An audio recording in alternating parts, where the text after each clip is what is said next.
The Dominion had conquered more worlds than any empire in galactic history. Their warships moved through space like hungry predators, swallowing entire civilizations without mercy. For 3,000 years, they had never known defeat. They had never known fear. And when their sensors detected the small cluster of human colonies at the edge of the galaxy, they felt nothing but amusement. Admiral Eth stood on the command deck of his flagship, the Eternal Hunger. His massive body was covered in black scales that absorbed light itself. His 4 eyes glowed with the cold intelligence of a species that had evolved to dominate. Behind him, through the viewport, stretched an armada of 12,000 warships. Each one was capable of destroying a planet. Together, they had burned entire star systems to ash. "Report," Eth commanded, his voice like grinding stones. His tactical officer, a younger named Eth, pulled up the holographic display. "The species calls itself humanity. They occupy 47 worlds in this sector. Their technology is primitive compared to ours. Their ships are slow. Their weapons are weak. They have been spacefaring for only 300 years. Eth made a sound of contempt. His species had been conquering the stars for before humans had learned to make fire. Send the standard message. They have 1 cycle to surrender unconditionally. Any resistance will result in complete extermination." The message was sent. The Dominion waited. What came back surprised them. A single human ship emerged from hyperspace directly in front of the armada. It was small, barely larger than a shuttle. Its hull was painted white with blue markings, and it carried no visible weapons. The ship simply hung there in the void, facing 12,000 warships without any sign of fear. "They send 1 vessel," Eth asked, confusion in his voice. "Are they surrendering?" "Open communications," Eth ordered.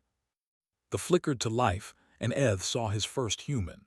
She was small and soft-looking, with brown skin and black hair pulled back from her face. Her eyes were dark and steady. She wore a simple gray uniform with a symbol on her chest that Eth did not recognize. "I am captain of the Terran Confederation vessel," she said. Her voice was calm and clear. "I am here to deliver a message from the United Human Government." Eth leaned forward, his mandibles clicking with amusement. "You are brave, little creature. Or perhaps you are simply too stupid to understand your situation. You face the greatest military force in the galaxy. Your species will be enslaved or destroyed. There is no third option." The human woman did not flinch. She did not look away. Instead, she smiled, and something about that smile made Eth's secondary hearts beat faster. "Admiral, I am authorized to offer you 1 chance to withdraw your fleet. Turn around. Leave human space. Never return. If you do this, there will be no conflict between our peoples." Laughter erupted across the bridge. The officers found this hilarious. 1 small ship demanding the retreat of the mightiest armada ever assembled. It was absurd. But Eth did not laugh. He was studying the human's face, searching for any sign of deception or fear. He found neither. What he found instead was something he had not seen in centuries of conquest. He saw absolute certainty. "And if we refuse?" he asked quietly. "Then we will deploy the Oblivion blaze," replied, "and your fleet will cease to exist." The laughter stopped. The bridge fell silent. Every officer turned to look at their admiral. "What is this Oblivion blaze?" Eth demanded. The human's smile grew slightly wider. "Pray you never find out." Then she cut the transmission. The white ship turned gracefully and jumped into hyperspace, vanishing in a flash of light.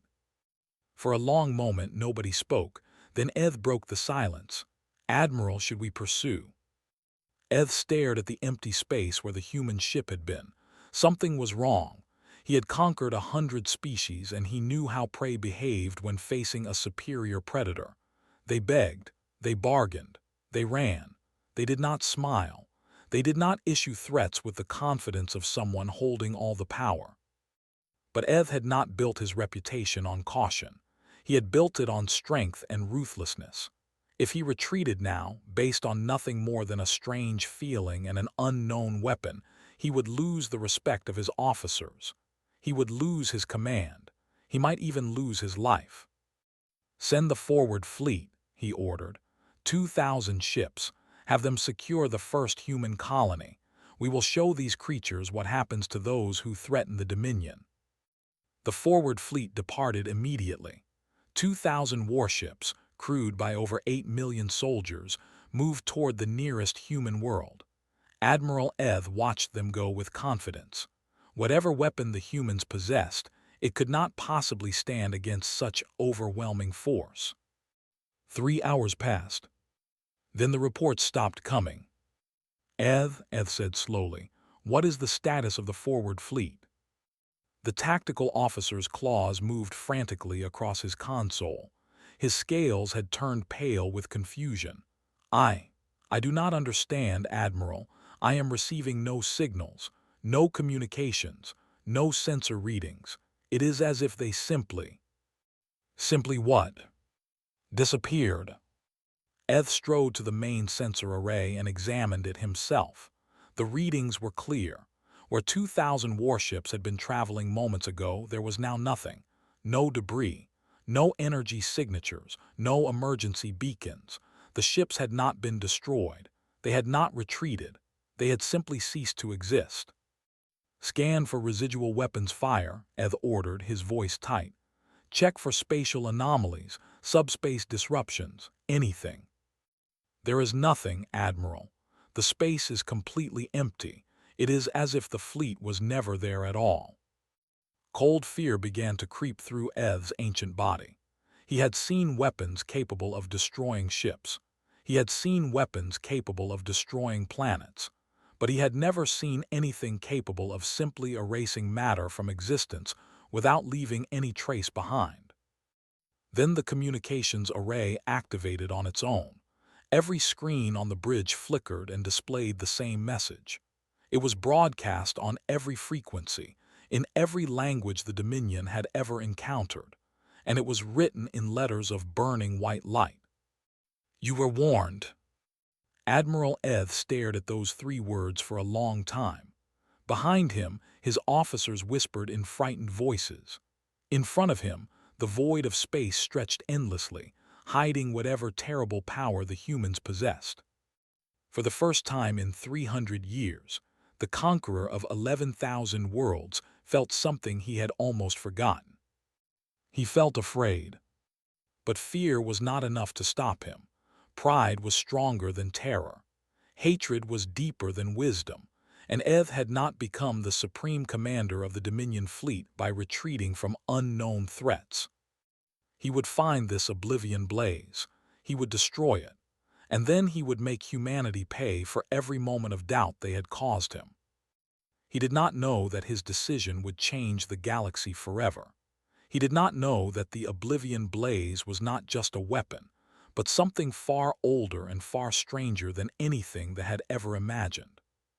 He did not know that humanity had been waiting for this moment for a very long time. The news of the forward fleet's disappearance spread through the Armada like a disease. 8 million soldiers, erased without a trace. 2,000 warships, gone as if they had never existed. The officers whispered about curses and ancient demons. The common soldiers prayed to gods they had abandoned centuries ago. But Admiral Eth refused to accept defeat. He stood before his remaining commanders in the war room of the Eternal Hunger, his 4 eyes burning with determination. "The humans have a weapon," he declared. "That is all. Every weapon has a limit. Every technology has a weakness. We will find it and we will destroy it." "Admiral," one of his commanders said carefully, "perhaps we should report to the High Council, request reinforcements, study this threat before we proceed." Eth turned on him with fury in his eyes. "And tell them what? That we fled from a species that has been spacefaring for 3 centuries. That the greatest armada in Dominion history was frightened by a message on a screen." He slammed his clawed fist on the table. "I will not retreat. I will not show weakness. The humans want us to run. That is exactly why we must attack." He outlined his new plan. Instead of approaching the human colonies directly, the fleet would circle around and strike at Earth itself. Cut off the head of the snake and the body would die. Whatever this Oblivion blaze was, it had to have a source. Find the source, destroy it, and the humans would be defenseless. The fleet changed course and pushed deeper into human space. Meanwhile, on the human agricultural world of New Carthage, Commander received word of the movements. He was a tall man with gray hair and tired eyes. He had served in the Terran military for 40 years, and he had hoped to never see another war. But hope, as he had learned, was rarely enough. The Planetary Defense Council gathered in an underground bunker beneath the capital city. Generals, scientists, and political leaders sat around a circular table, their faces grim with worry. "They are bypassing our outer colonies," General reported. She was a stern woman with deep brown skin and a reputation for brilliant tactics. "Their trajectory suggests they are heading directly for Sol, for Earth." "Then we must intercept them," another general said.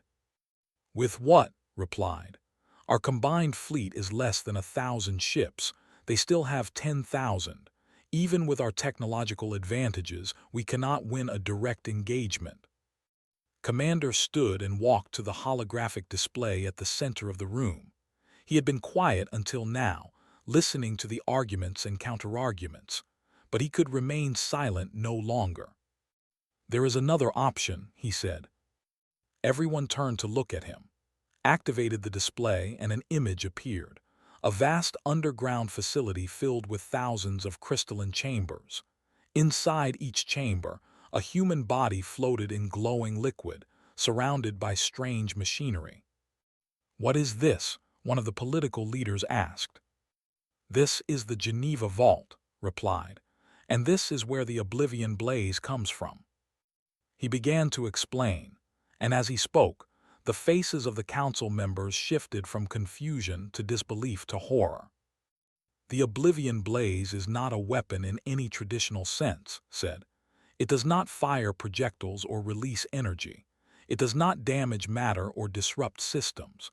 What it does is far stranger and far more terrible."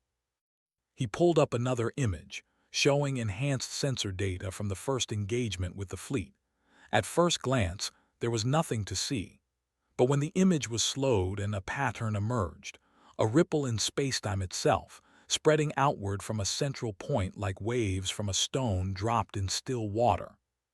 70,000 years ago, when our ancestors were painting on cave walls and hunting with stone tools, they began to develop something unique in the galaxy, a collective unconscious.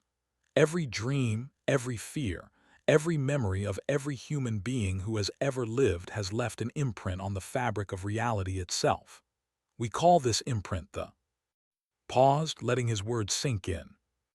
"The Oblivion blaze is a way of weaponizing the... It uses the combined consciousness of humanity to alter reality on a fundamental level. When we activate it against an enemy, we do not destroy them. We do something far worse." He looked around the room, meeting each pair of eyes in turn. "We make the universe forget they ever existed." Silence filled the bunker. Then one of the scientists spoke up, her voice trembling. "That is impossible. Consciousness cannot affect physical reality. This violates every law of physics we understand." "You are correct," said. "It violates the physics we understand, but it does not violate physics as they actually are. Humanity has known for centuries that observation affects reality at the quantum level. What we discovered 50 years ago is that conscious observation, especially collective conscious observation, has far greater effects than we ever imagined. Reality is not fixed. It is shaped by those who observe it.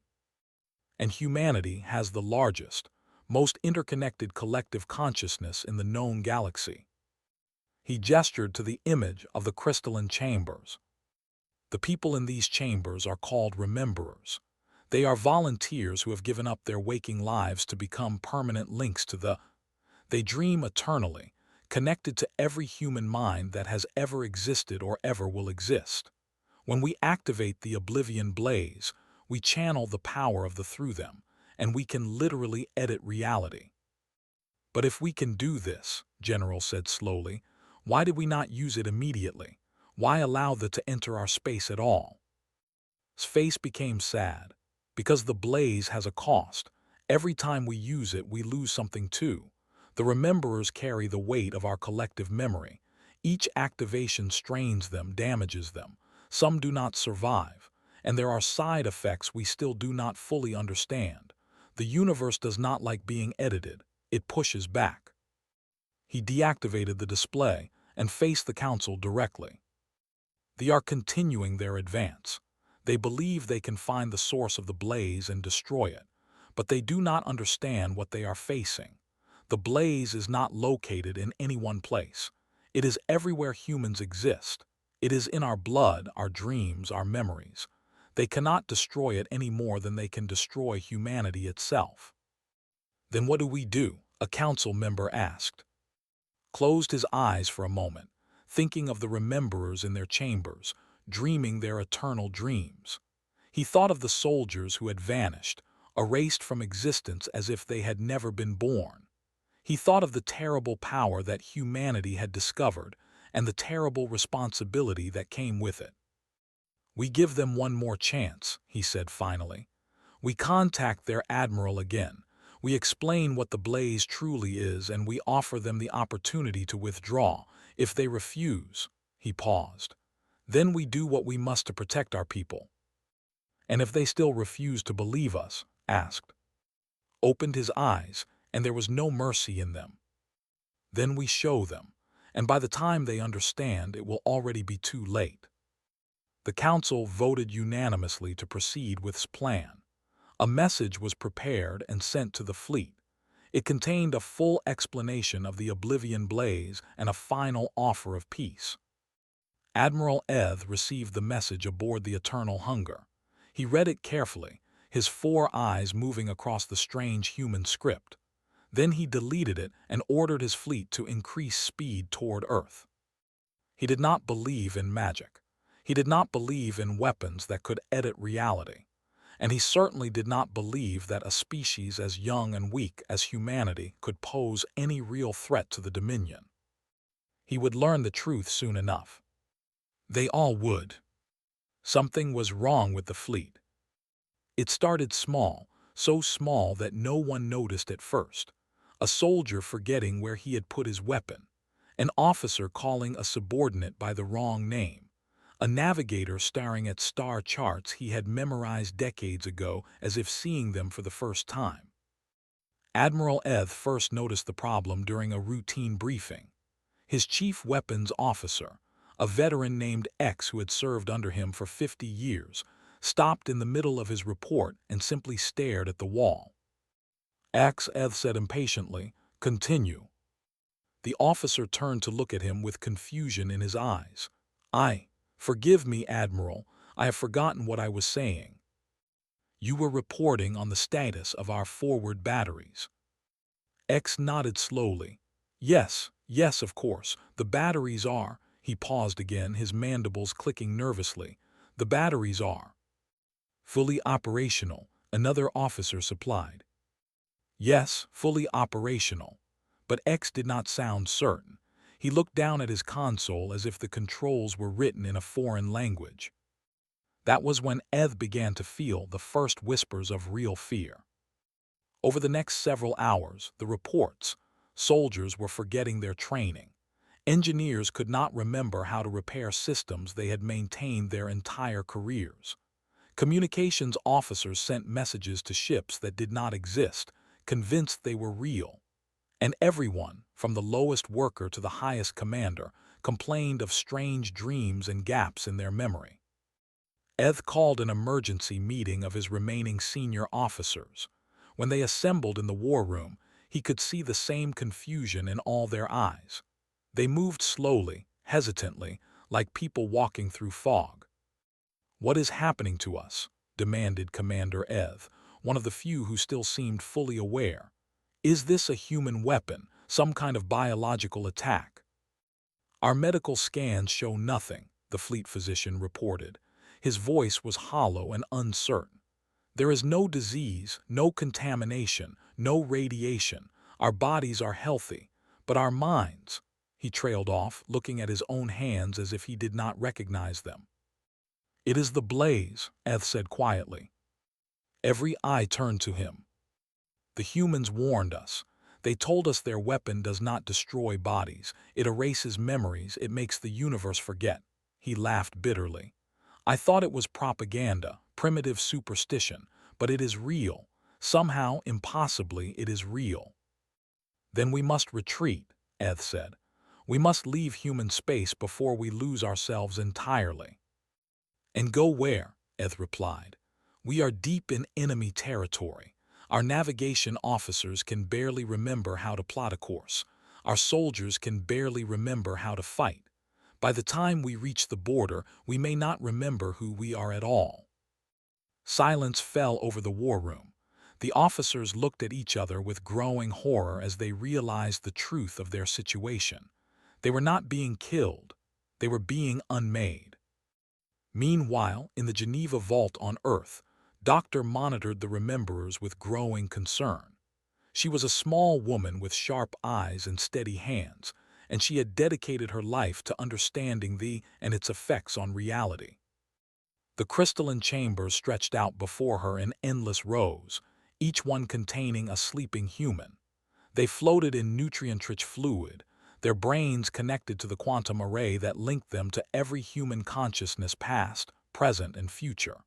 Their faces were peaceful, but knew the burden they carried. "They are resisting more than expected," she reported to Director through her communicator. "Their species has a very strong sense of individual identity. The blaze is having to work harder to erase them." "Is that a problem?" asked. Studied the readouts with worried eyes. "Every additional effort puts more strain on the rememberers. We have already lost 3 to neural collapse. If we continue at this rate, we could lose many more. The alternative is allowing a hostile fleet to reach Earth." "I know," closed her eyes, feeling the weight of the decision pressing down on her. "But there is another consideration. The harder we push, the more complete the erasure. If we continue at full power, we will not just erase the fleet. We will erase the memory of them from the entire galaxy. Their families will forget they existed. Their historical records will become blank. It will be as if they were never born." Director was silent for a long moment. "Is that not the purpose of the blaze?" "It is one purpose, but is it the right one?" Opened her eyes and looked at the sleeping rememberers. "These people gave up their lives to protect humanity. They did not give up their lives to commit genocide. There is a difference between making our enemies forget how to fight and making the universe forget they ever lived." "Doctor, I understand your concerns, but they have conquered 11,000 star systems. They have exterminated entire species. They ignored our warnings and continued their invasion. If we show mercy now, they will see it as weakness. They will return with more ships, more soldiers, and next time they will not underestimate us. They will come prepared." Said nothing. She knew was right. She also knew that being right did not always mean being just. "There might be another way," she said finally. "The blaze can do more than erase. It can also reveal. We could use it to show what we truly are, not just our weapons but our history, our memories, our capacity for both destruction and redemption." "What would be the purpose of that?" "To give them a choice, a real choice based on full understanding. If they still choose to attack after seeing everything we can do, then we erase them completely. But if they choose peace," she paused, hardly daring to hope, "then we gain something more valuable than victory. We gain an ally." Considered this for a long time. When he spoke again, his voice was thoughtful rather than dismissive. "You believe this is possible?" "I believe it is worth trying. The rememberers carry the weight of human memory. They know everything we have done, the good and the evil, the heroic and the shameful. If we can share even a fraction of that with they will understand what they are truly facing. Not just a weapon, but a species that has survived its own worst impulses and emerged stronger. And if they cannot accept what they see, if they react with hatred and fear. Looked once more at the sleeping rememberers, their faces peaceful in their eternal dream. Then we do what we must, but at least we will have offered them the same chance we would want for ourselves, the chance to choose. Director agreed to the plan. Orders were sent to the fleet commanders. The Oblivion blaze would be modified, focused, transformed from a weapon of pure destruction into something more subtle and more dangerous. A weapon of truth. In the depths of space, Admiral Eth felt the change immediately. The fog in his mind shifted, and suddenly he was not just forgetting. He was remembering, but these were not his memories. These were human memories, flooding into his consciousness like a river breaking through a dam. He saw cave paintings on ancient walls. He saw cities rising and falling. He saw wars beyond counting, hatred beyond reason, cruelty beyond imagining. He saw humans killing each other over the color of their skin, the names of their gods, the borders drawn on maps. He saw nuclear fire consuming cities. He saw children starving while food rotted in warehouses. He saw every terrible thing humanity had ever done to itself. And then, impossibly, he saw something else. He saw humans rebuilding what they had destroyed. He saw strangers risking their lives to save strangers.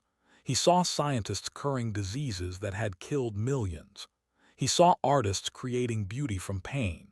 He saw ordinary people performing extraordinary acts of kindness, day after day, asking nothing in return. He saw what humanity truly was.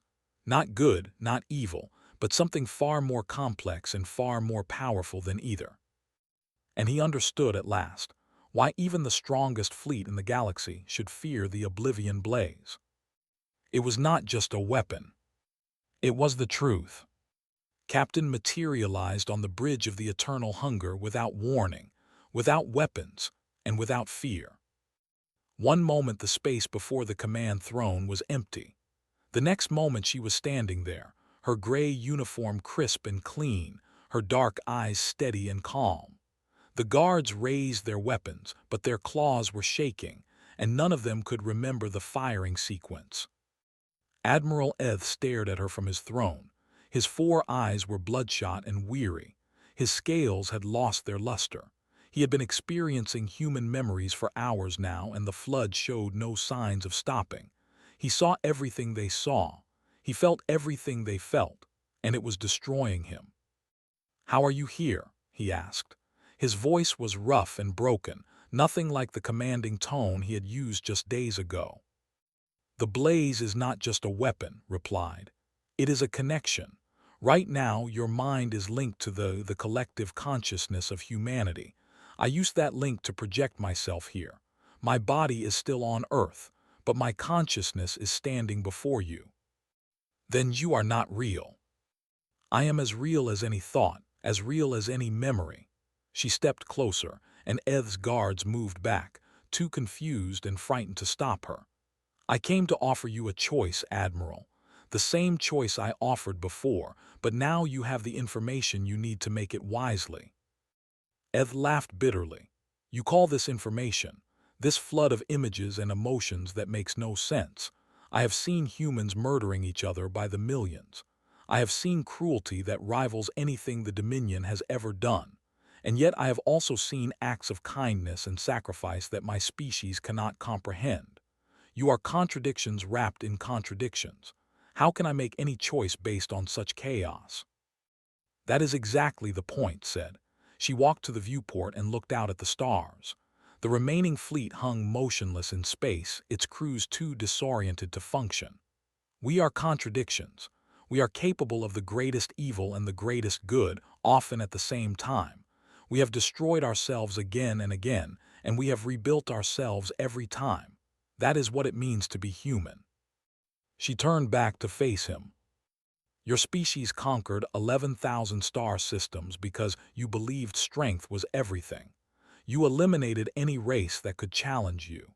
You erased any culture that was different from your own. And now you face a species that cannot be conquered, because our strength comes from something you do not understand." "And what is that?"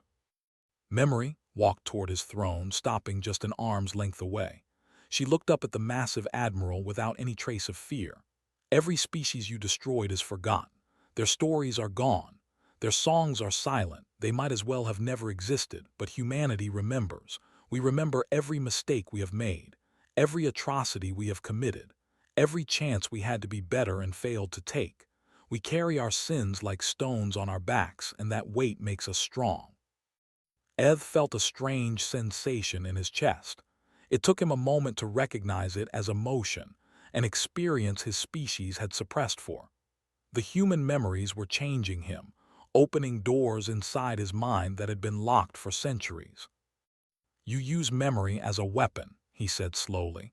"That is what the blaze truly is. You force your enemies to remember everything, and the weight of it destroys them. We can do that, yes, but that is not what we are doing to you now." The expression softened slightly. "We are sharing our memories with you, not to destroy you but to help you understand. You asked what we are. Now you know. We are a species that has survived its own worst impulses, a species that has learned to carry the weight of its past without being crushed by it. And we are offering to teach you how to do the same." "Why?" Eth demanded. "We came to enslave or destroy you. We ignored your warnings. We continued our invasion even after you erased our forward fleet. Why would you offer us anything but death?" "Because death is easy," replied. "Living with what you have done is hard. We know that better than anyone. We have a saying on Earth, an eye for an eye makes the whole world blind. If we erase everyone who threatens us, eventually there will be no one left, not even us." She extended her hand toward him, palm up, fingers open. It was a gesture of peace, of offering, of trust. "We do not want to erase you, Admiral. We do not want to destroy the Dominion or scatter your memories across the void. We want you to remember. We want you to go home and tell your people what you experienced here. The good and the bad, the beauty and the horror, all of it." Eth stared at her hand. In his mind, the flood of human memories continued. He saw families celebrating the birth of children. He saw friends laughing together over meals. He saw lovers growing old side by side. He saw all the small, ordinary moments that made life worth living. And he realized, with a shock that shook him to his core, that his species had none of these things. The Dominion had sacrificed them long ago in the pursuit of power. They had conquered the galaxy and lost their souls in the process. "What would we become," he asked quietly, "if we accepted your offer? If we turned around and went home? My people would see it as weakness. The High Council would have me executed." "Perhaps, or perhaps they would listen to what you have to say. Perhaps some of them would understand." Lowered her hand but did not step back. "Change is always difficult. It is always painful. But it is also the only thing that makes survival worthwhile. A species that cannot change is already dead. It just does not know it yet." Eth closed his four eyes. Inside his mind, the human memories had slowed to a gentle stream. He could feel the consciousness of billions of humans, stretching back through thousands of years of history. He could feel their hopes and their fears, their triumphs and their failures. And he could feel something else, something that surprised him. He could feel their compassion. They could have erased him completely. They could have made him forget his own name, his own people, his own existence. But instead they had chosen to share themselves with him. They had opened their minds and shown him everything they were, good and bad, without hiding anything. That was true strength. Not the ability to destroy, but the willingness to be vulnerable. The courage to expose your weaknesses to an enemy in the hope that they would respond with understanding instead of attack. Eth opened his eyes and looked at Captain. "If I withdraw my fleet," he said slowly, "what guarantee do I have that humanity will keep its word? What prevents you from using the blaze against us later, when we are no longer prepared to defend ourselves?" "Nothing," admitted. "We could betray you. We could erase your memory of this conversation and attack while you are confused. That is always a possibility when you trust someone. But consider this. We have already shown you everything we are. If we wanted to destroy you, we would not have revealed our true nature. We would not have given you the knowledge you now possess." She smiled, and for the first time, Eth saw warmth in her expression. Trust is a risk. It is always a risk, but it is also the only foundation for anything worth building. War can only destroy, peace can create, and we would rather create than destroy. Eth sat in silence for a long time. His officers watched him, waiting for orders. His guards held their weapons, though none of them could remember how to use them. His fleet hung motionless in space, crews dreaming of human memories they did not understand. Finally, after what seemed like hours, he spoke. "I will need to consult with my commanders, those who can still think clearly. We will discuss your offer and make a decision." He paused, and when he spoke again, his voice was softer than it had ever been. "But I will tell you this, Captain. Before today, I would have dismissed your words as the desperate pleading of a defeated enemy. Now," he shook his massive head slowly, "now I am not sure of anything anymore, except that my people have been blind for a very long time." Nodded. "That is all we ask. Think about what you have seen. Consider what kind of future you want for your species, and when you are ready, we will be waiting." She began to fade, her form growing transparent as her consciousness from the ship. "One more thing," Eth said before she vanished completely. She paused, half visible, half shadow. "The Rememberers, the humans who power your weapon, what happens to them when you use the blaze?" His expression became sad. "They suffer. Every time we activate it, they bear the weight of all our memories at once. Some of them break under the pressure. Some of them die. They sacrifice themselves so that the rest of us can be protected. And they do this willingly. Yes, because they believe it is worth it. Because they believe that humanity is worth saving." Eth absorbed this information in silence. Then he did something he had not done in 3 centuries of conquest, something his species considered the ultimate sign of weakness. He bowed his head in respect. "Your people are strange, Captain, strange and terrifying and wonderful. I do not know if my species can become what you are, but for the first time in my life, I think it might be worth trying." Smiled one last time, and then she was gone. And Admiral Eth, the conqueror of 11,000 worlds, began the long process of learning how to remember. 1 year had passed since the fleet from human space. The galaxy was still trying to understand what had happened. 1,000 different stories circulated among 1,000 different species. Some said the humans had a weapon that could destroy stars. Others said they could control minds or bend time. A few, those who had spoken to survivors, whispered about something called the Oblivion blaze, though nobody seemed to know exactly what it was. The Dominion still existed, but it had changed in ways that shocked every observer. The High Council had not executed Admiral Eth upon his return. Instead, they had listened to his report in stunned silence. They had watched the recordings from his ship, showing crew members weeping over memories that were not their own. They had studied the data from the battle that was not a battle, where 10,000 warships had been stopped without a single shot being fired. And then, for the first time in their history, they had done something unprecedented. They had asked for peace. The negotiations had been difficult. Centuries of conquest could not be undone with a single treaty. The Dominion had destroyed or enslaved hundreds of species, and many of them demanded justice. But slowly, painfully, progress was made. Occupied worlds were freed. Enslaved peoples were released. The massive war machine began to transform into something new, something that had never existed before in their society, a force for protection rather than destruction. Eth himself had become an ambassador. The former conqueror now traveled between worlds, speaking about what he had experienced in human space. He described the flood of human memories, the overwhelming weight of their collective consciousness, the terrible and beautiful truth of what they were. Not everyone believed him. Many dismissed his words as the ramblings of a broken mind.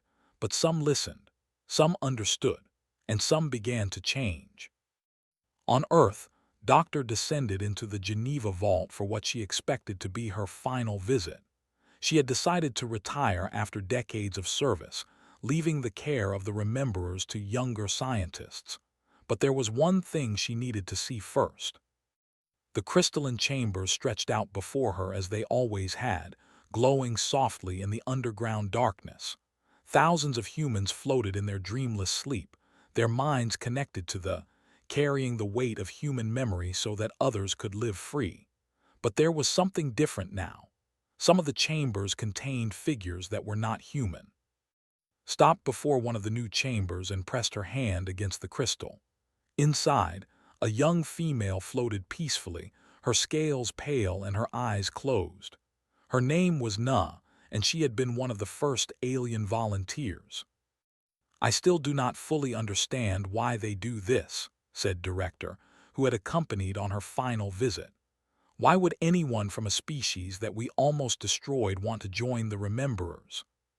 Smiled softly, "Because they understand what it means. They felt the blaze, the weight of our collective memory, and they realize that they want that too. They want their stories to be preserved, their mistakes to be remembered, their hopes to live on even after they are gone." She looked down the long rows of chambers, seeing human and alien faces side by side, all of them dreaming the same eternal dream. The blaze was created as a weapon, a way to protect humanity from those who would destroy us, but it has become something more. It has become a bridge, a way for different species to truly understand each other, not just through words or treaties, but through shared consciousness, shared memory. Nodded slowly. "The other species are watching. They have sent observers. They are asking questions. Even they who have not spoken to anyone in 10,000 years have expressed interest.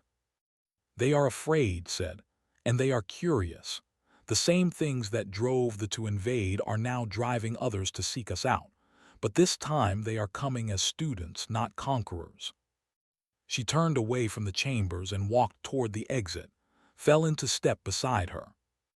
"Do you think it will last?" he asked. "This peace we have built?" "Nothing lasts forever. There will be more conflicts, more misunderstandings, more wars. That is the nature of intelligent beings. We are always finding new reasons to hurt each other." She paused at the door and looked back at the sleeping rememberers one last time. "But now we have something we did not have before. We have a way to share our true selves with others, to show them not just what we say or do, but what we think and feel and dream. And that makes a difference. It makes all the difference in the world." Somewhere in the depths of space, they sailed toward the unknown. Captain stood on the bridge, watching the stars streak past as the ship pushed beyond the boundaries of explored territory. There were more civilizations out there, waiting to be discovered. Some would be peaceful, some would be hostile, some would be stranger than anything humanity had ever imagined.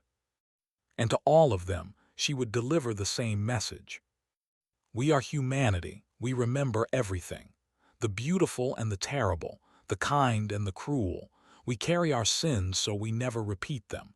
And if you threaten us, we will make the universe forget you ever existed." She smiled as she spoke the final words, the words that had become humanity's promise to the galaxy. "But we would rather remember you as friends." The jump to hyperspace, disappearing in a flash of light. Behind it, the human turned slowly in its orbit around the sun, a small blue marble in an endless sea of stars. On its surface, 8 billion humans lived their lives, dreaming their dreams, adding their memories to them with every passing moment. In the Geneva vault, the rememberers slept on, carrying the weight of human consciousness across time and space. They dreamed of cave paintings and starships, of wars and weddings, of births and deaths and everything in between. They dreamed of humanity's past, and in doing so, they protected humanity's future. The ambassador Eth stood before the assembly of species, his massive form bent with age but his eyes bright with purpose. He spoke of his experience with the Oblivion blaze, of the flood of human memories that had transformed him from a conqueror into a seeker of peace. His voice echoed through the great hall, reaching the representatives of 100 different civilizations. I spent 3 centuries believing that strength meant the ability to destroy, he said. I conquered world after world, erased species after species, all in pursuit of power, and then I encountered humanity, a species younger than many in this room, a species smaller and weaker than countless others, but a species that had discovered something the rest of us had missed. He paused, looking out at the assembled delegates with eyes that had seen too much and learned too late. They discovered that true strength is not about what you can destroy. It is about what you can carry. Humanity carries the weight of its own history, every triumph and every tragedy, every moment of glory and every moment of shame. They carry it all, and it makes them stronger than any weapon or any army. He straightened his ancient body as much as he could. I am here to tell you that the galaxy is changing. Humanity is not interested in conquest. They have no desire to rule others or impose their will, but they will not be conquered either. They will not be erased, and anyone who tries will face the Oblivion blaze. The hall was silent. Every representative was watching, listening, waiting. But there is another option, Eth continued. You can reach out to them in peace. You can share your stories with them as they have shared theirs with me. You can join the great project of remembering, of preserving, of honoring every species that has ever looked up at the stars and wondered what was out there. He spread his clawed hands in a gesture he had learned from Captain, a gesture of openness and offering. The choice is yours, destruction or connection, forgetting or remembering. The universe will continue either way, but humanity has shown me that some paths are better than others, and I hope, with whatever time I have left, to walk the better path.